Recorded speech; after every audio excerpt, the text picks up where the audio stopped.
Hello students. आज हम जो है इस लेक्चर में बोर एटॉमिक मॉडल के ऊपर जो प्रॉब्लम्स है उसको डिस्कस करेंगे। और सबसे पहली प्रॉब्लम हम ले रहे हैं कि calculate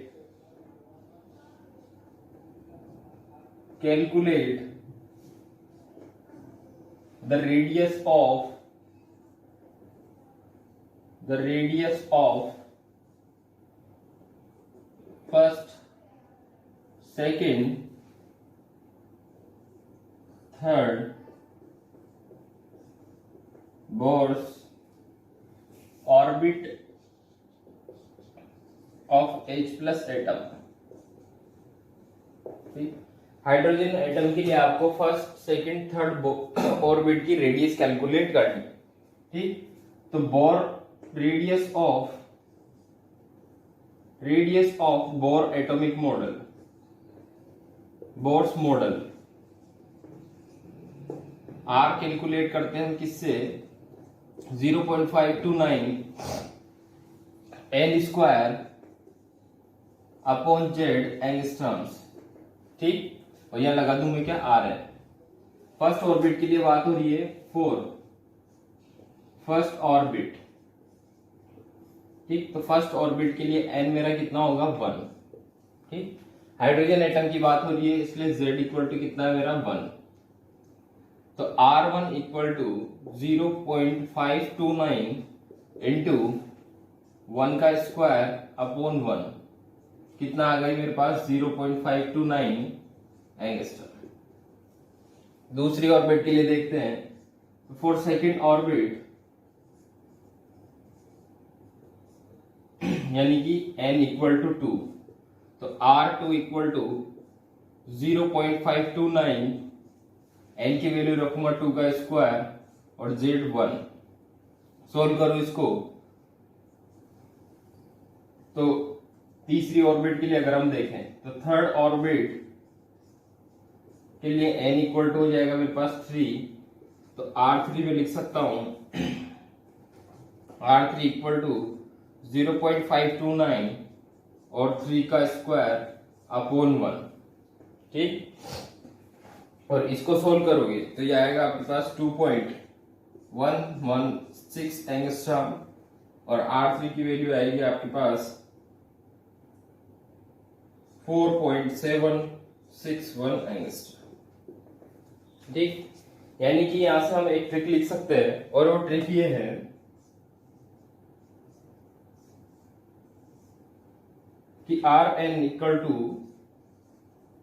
R1 into N square. ठीक, या फिर मैं लिख सकता हूं कि Rn equal to 0.529 into N square. कैसे काम करेगी ट्रिक वो समझते हैं। ठीक, मान लीजिए अगर मुझे R4 पूछा है, इसका मतलब n इक्वल टू कितना है मेरे पास में? 4। ठीक, तो R4 पूछा है तो R1 की वैल्यू 0.529 इंटू n की वैल्यू 4 कर दूं। ठीक, तो डायरेक्ट आंसर निकाल सकता हूं यहां से। जैसे R2 मुझे पूछा है, ठीक, तो इसका मतलब n की वैल्यू कितनी हो गई? 2, तो R1 इंटू n का स्क्वायर कर दूं तो R1 की value 0.529 into n equal to 2 यहां रख दूं तो 0.529 इंटू 4 डायरेक्ट निकाला जा सकता है। ठीक,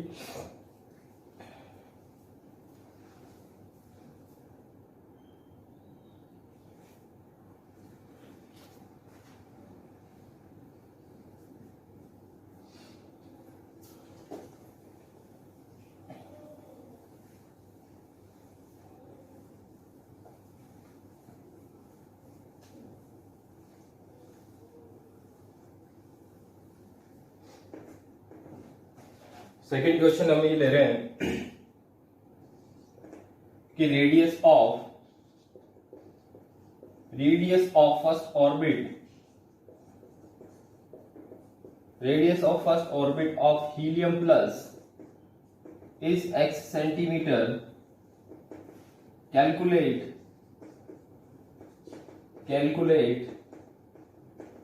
radius of third orbit. Third orbit के लिए हमें क्या करना है, रेडियस कैलकुलेट करना है। और हीलियम प्लस की जो फर्स्ट ऑर्बिट है उसका आपको रेडियस दे रखा है x सेंटीमीटर।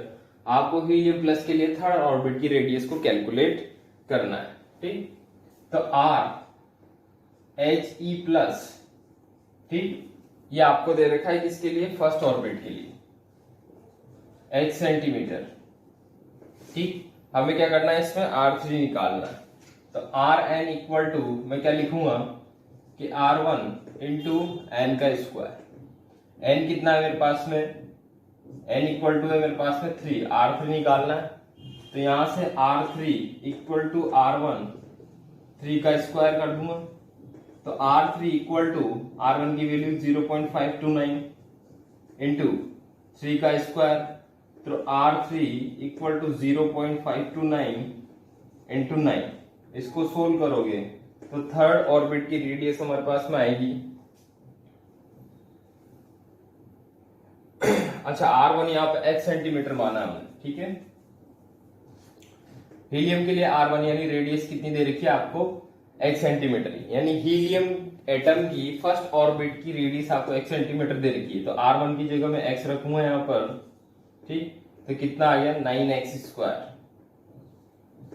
ठीक, आगे एक और क्वेश्चन देखते हैं। इसमें बोला गया है कि रेडियस ऑफ फर्स्ट ऑर्बिट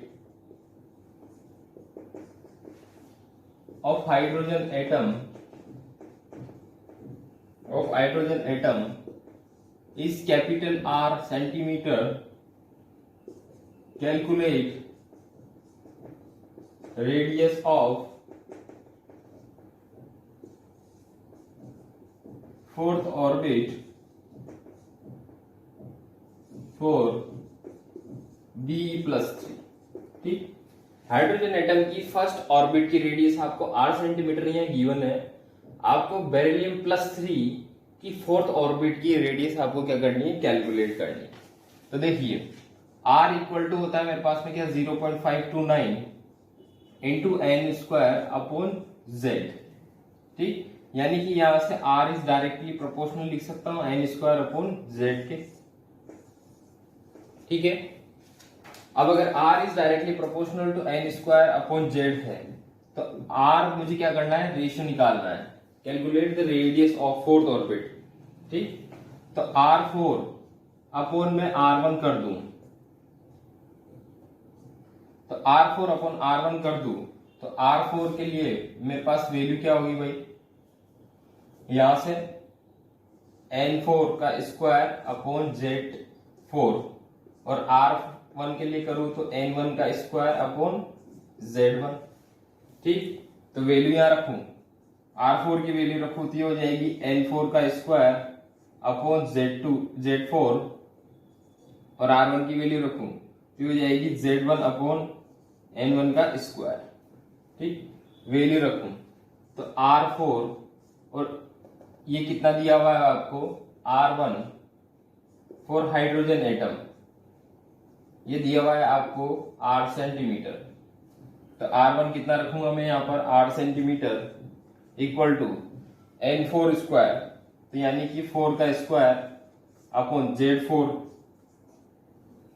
ठीक, बेरिलियम का एटॉमिक नंबर कितना हो गया 4 और इसके लिए फोर्थ ऑर्बिट में पूछा है तो फोर्थ ऑर्बिट का मतलब है कि n इक्वल टू वैल्यू कितनी हो गई 4, Z1 के लिए 1 रखूंगा और N1 की वैल्यू 1 रखूंगा। ठीक, और इसको सोल्व करें तो ये हो जाएगा 16 अपॉन 4 यानी कि 4/1, यानी कि R4 इक्वल टू आ गया मेरे पास में R4 upon capital R equal to 4/1। Solve करो इसको तो ये हो जाएगा R4 equal to 4R।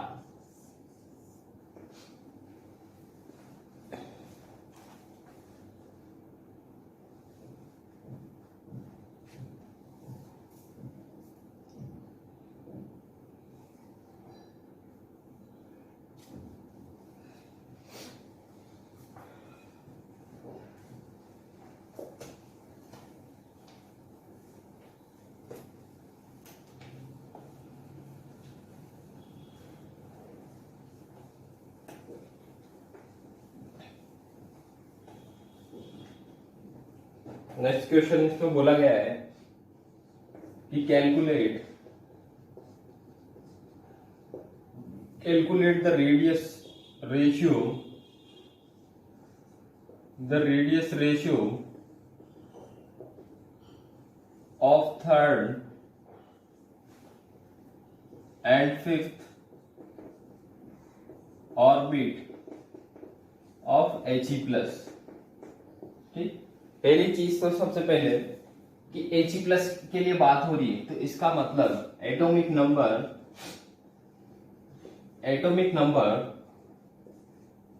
Of He कितना होगा 2। ठीक, हीलियम का एटॉमिक नंबर 2 है, इसका मतलब Z इक्वल टू मेरे पास में कितना है 2। ठीक, अब देखिए n इक्वल टू बोला गया है मुझे किसके लिए, थर्ड ऑर्बिट के लिए, और n equal to fifth orbit के लिए। इन दोनों की जो रेडियस है, फिफ्थ ऑर्बिट और थर्ड ऑर्बिट की जो रेडियस है, उनका रेशियो हमें निकालना है। ठीक, अब मैं यहां से पहले क्या करूं, R3 निकाल लूं, तो R3 equal to 0.529 into n square. ठीक, Rn के लिए ये फॉर्मूला है मेरे पास शॉर्ट में करने का, तो n की वैल्यू 3 रखूं तो 0.529 इंटू n की वैल्यू 3 रखूंगा तो 3 का स्क्वायर, तो R3 मेरे पास में कितना आ गया 0.529 इंटू 9। ठीक, R3 इक्वल टू, सोल्व करोगे इसको सोल्व करोगे। अच्छा, यहाँ पे Z भी हमें रखना था। ठीक, क्योंकि एटम का नंबर कितना है 2, तो यहाँ पर कितना हो जाएगा 2, ये कितना हो जाएगा 2। ठीक, तो इसको हमने R3 कितना निकाल लिया, R3 आ गया 0.529 इंटू 9/2। ठीक, R4 निकाल लें, तो R4 इक्वल टू 0.529 इंटू 4 का स्क्वायर और अपॉन Z मीन्स 2, तो R4 इक्वल टू 0.529 और ये कितना हो गया 16/2। अच्छा, 5 है यहाँ पर, R4 नहीं निकालना, 5 निकालना है R5, तो ये कितना हो गया 25। ठीक, अब रेशियो पूछा है किसका, थर्ड और फिफ्थ ऑर्बिट का।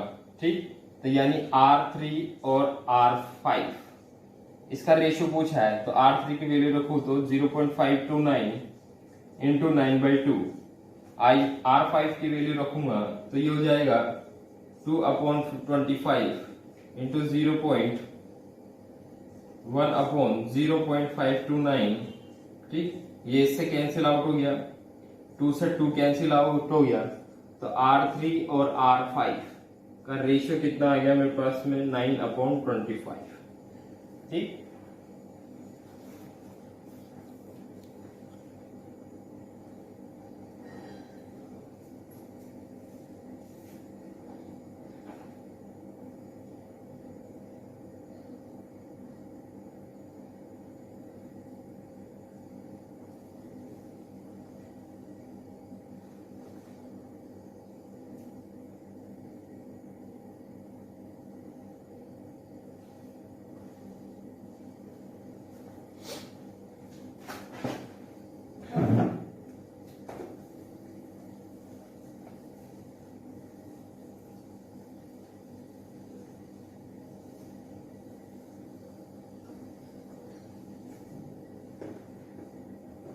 नेक्स्ट क्वेश्चन में आपसे पूछा गया है कि calculate ratio of the radius of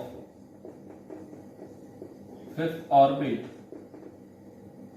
of helium plus and lithium +2।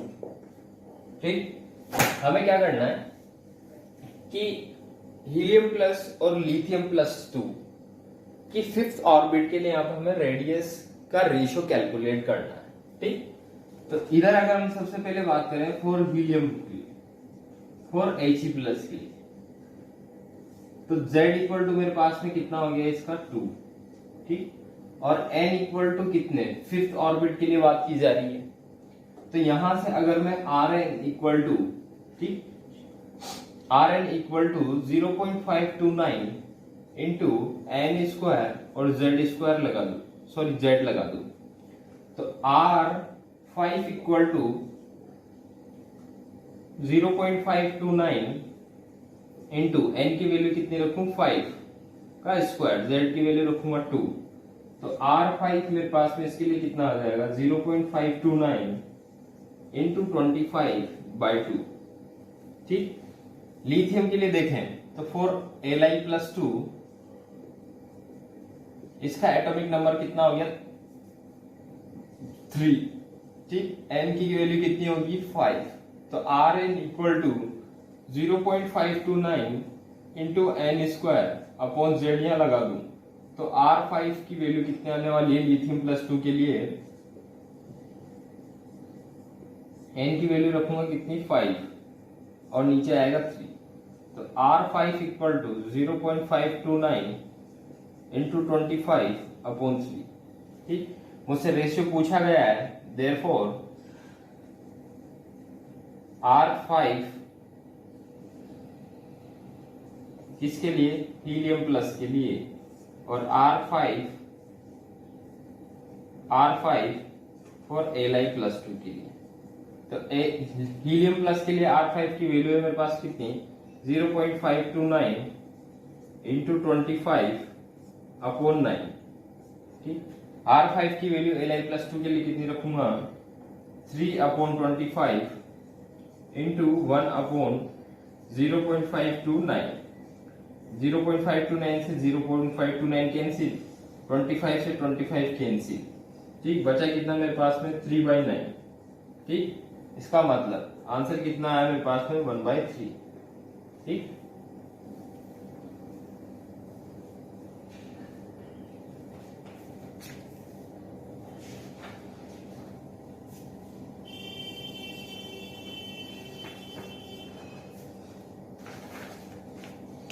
एक सेकेंड, इसमें कुछ मिस्टेक हो गया है। R5 की वैल्यू 0.529, यहाँ पर 2 आएगा, है ना, तो ये 2 हो गया है।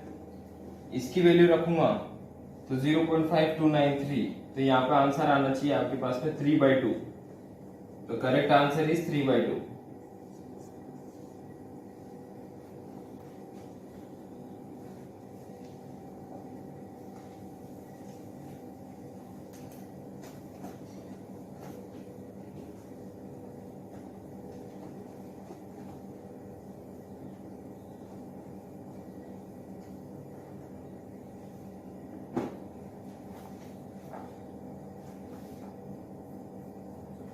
नेक्स्ट एक और क्वेश्चन हम देख रहे हैं, इसमें बोला गया है कि the difference between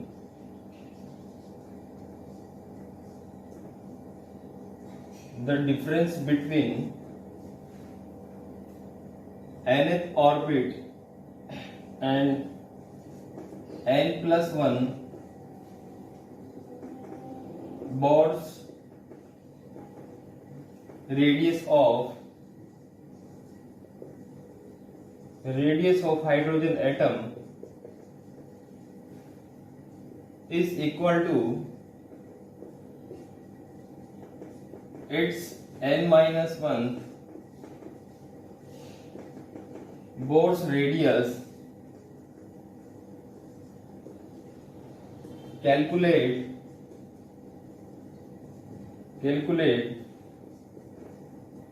the value of n, ठीक। n की वैल्यू हमें यहाँ निकालनी है।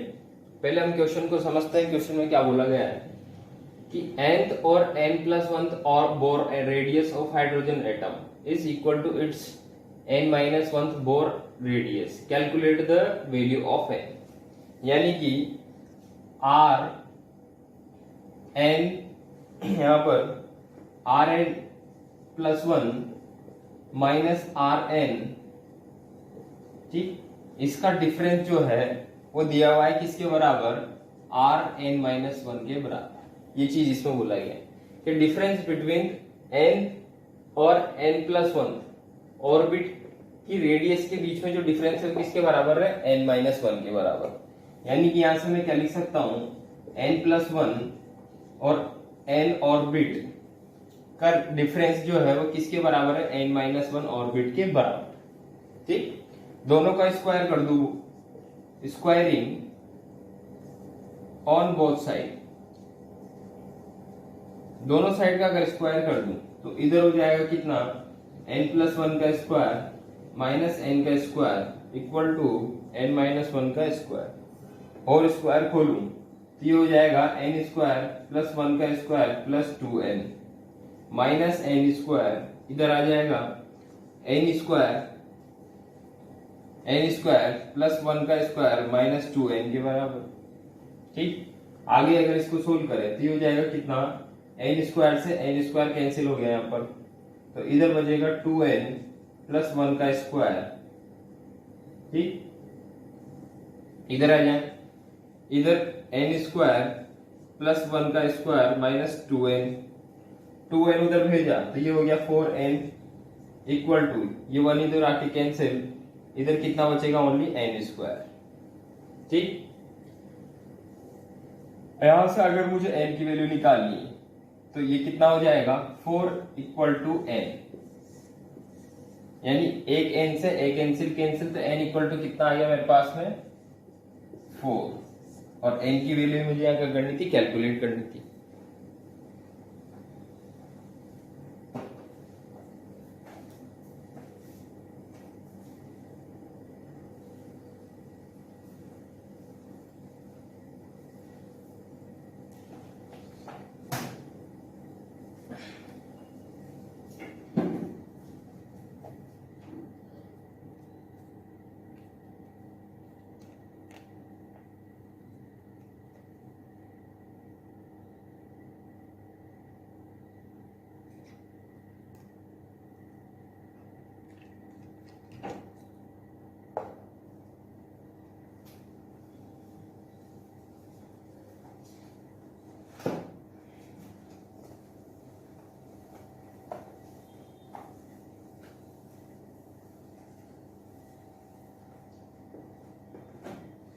एक और क्वेश्चन हम कर रहे हैं, उसमें बोला गया है कि रेशियो ऑफ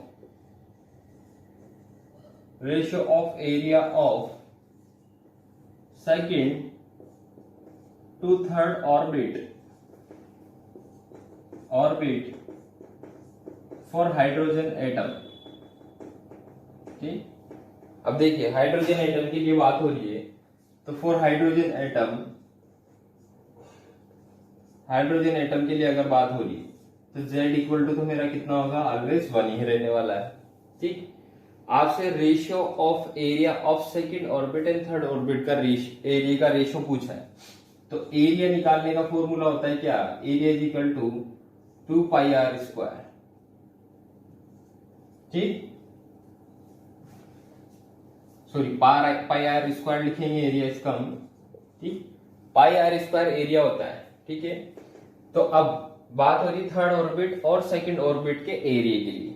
ठीक, तो अगर मैं एरिया A1 या फिर मैं लिखूं कि for second orbit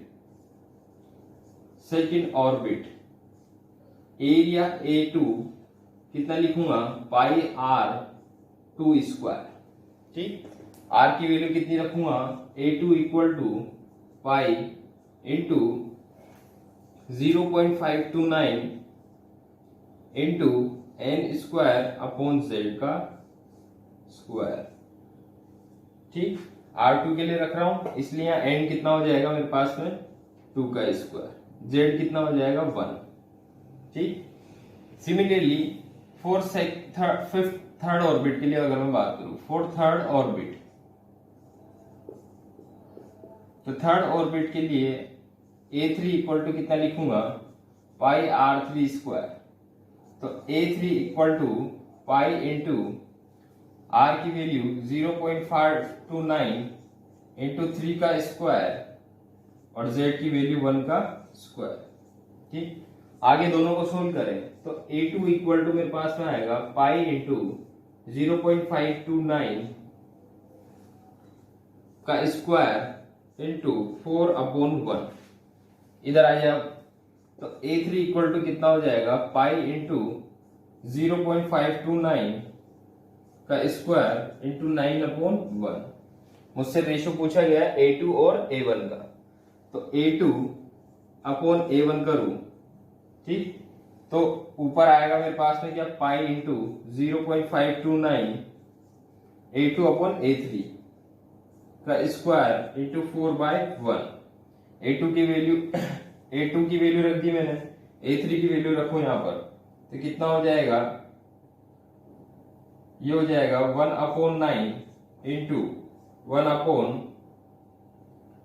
pi into 0.529 का स्क्वायर।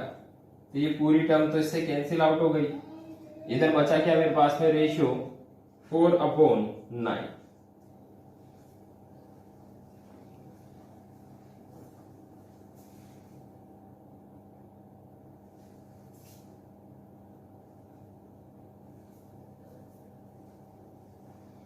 यहां पे एक बार अगर वापस आंसर चेक करें तो ये स्क्वायर है, तो यहाँ पे भी स्क्वायर होगा वापस, क्योंकि अंदर का स्क्वायर क्या है, बाहर का स्क्वायर बाकी है। इधर करें